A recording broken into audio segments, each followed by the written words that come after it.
Here we have a roof repair, but as you notice, this is a major roof repair.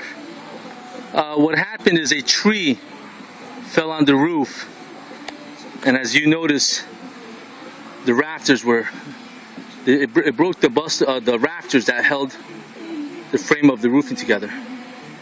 So it basically went all across, almost about 15 feet. So what we're going to do is take out these planks and put new plywood over. And also we have to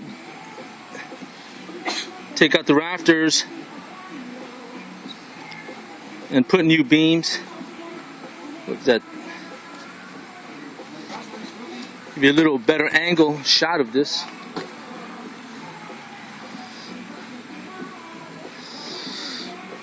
You know, we do all types of roofing repairs, roofing structures.